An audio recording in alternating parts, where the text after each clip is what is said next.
ರಾಜ್ಯ ಕಾಂಗ್ರೆಸ್ನಲ್ಲಿ ಪೂರ್ಣಾವಧಿ ಕೆಪಿಸಿಸಿ ಅಧ್ಯಕ್ಷರ ನೇಮಕದ ಬಗ್ಗೆ ಈಗ ಎಐಸಿಸಿ ಅಧ್ಯಕ್ಷರ ಮುಂದೆ ಪ್ರಪೋಸಲ್ ಅನ್ನು ಇಟ್ಟಿದ್ದಾರೆ ಕೆಲವು ನಾಯಕರು. ಪೂರ್ಣಾವಧಿ ಅಧ್ಯಕ್ಷರಾಗಲೇಬೇಕು ಅಂತಕ್ಕಂಥ ಲೆಕ್ಕಾಚಾರ. ಇದಕ್ಕೋಸ್ಕರ ಹಳೆ ಅಜೆಂಡಾಗೆ ಮತ್ತೆ ಸಾಣೆ ಹಿಡಿಯುವ ಕೆಲಸವನ್ನ ಕಾಂಗ್ರೆಸ್ನ ಕೆಲ ನಾಯಕರು ಮಾಡ್ತಾ ಇದ್ದಾರೆ. ಪ್ರಮುಖವಾಗಿ ಸತೀಶ್ ಜಾರಕಿಹೊಳಿ, ರಾಜಣ್ಣ ಇವರು.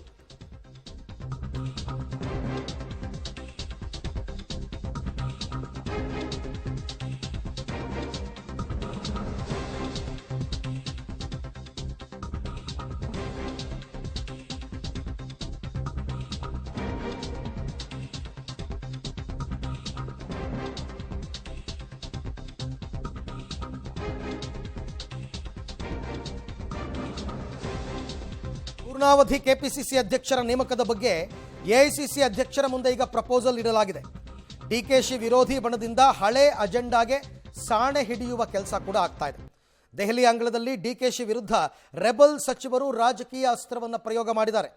ಕೆಪಿಸಿಸಿ ಅಧ್ಯಕ್ಷರ ಬದಲಾವಣೆ ಆಗಲೇಬೇಕು, ಆಗದಿದ್ದರೆ ಪಕ್ಷ ಸಂಘಟನೆ ಕಷ್ಟವಾಗುತ್ತೆ. ಹೀಗಂತ ಹೈಕಮಾಂಡ್ ನಾಯಕರ ಮುಂದೆ ಸಚಿವ ಸತೀಶ್ ಜಾರಕಿಹೊಳಿ ಹೇಳಿಕೆಯನ್ನ ನೀಡಿದ್ದಾರೆ ಅಂತಕ್ಕಂಥ ಮಾಹಿತಿ ಬರ್ತಾ ಇದೆ.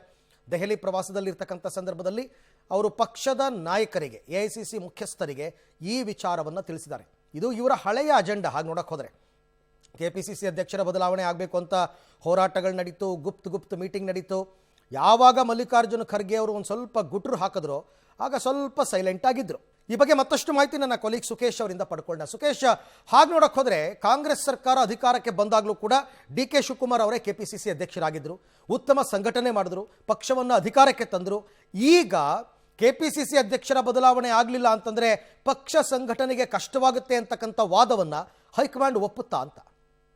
ಒಂದು ಸ್ಪಷ್ಟ ಅರವಿಂದ್, ಇವರ ವಾದವನ್ನು ಇವರು ಮಂಡಿಸಿರುವಂಥದ್ದು. ವಿಶೇಷವಾಗಿ ಲೋಕಸಭೆ ಚುನಾವಣೆವರೆಗೂ ಕೂಡ ಉಪಮುಖ್ಯಮಂತ್ರಿ ಮತ್ತು ಕೆಪಿಸಿಸಿ ಅಧ್ಯಕ್ಷರಾಗಿ ಅವರು ಮುಂದುವರಿತಾರೆ ಅನ್ನುವಂಥ ಮಾತನ್ನು ಹೈಕಮಾಂಡ್ ಅವತ್ತೇ ಸರ್ಕಾರ ರಚನೆ ಸಂದರ್ಭದಲ್ಲಿ ಘೋಷಣೆಯನ್ನು ಮಾಡಿತ್ತು.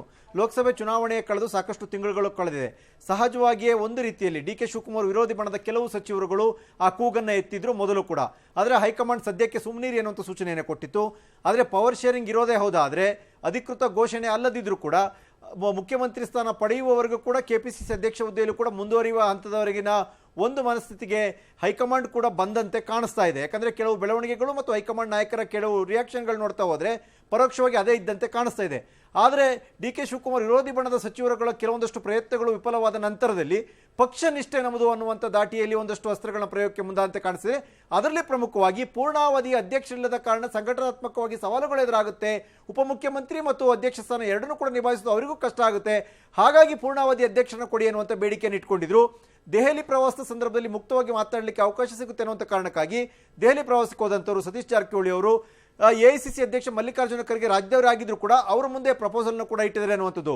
ನಮ್ಮ ಹಿಂದಿನ ಬೇಡಿಕೆಯಂತೆ ಈ ಬೇಡಿಕೆಯೂ ಕೂಡ ಇದೆ.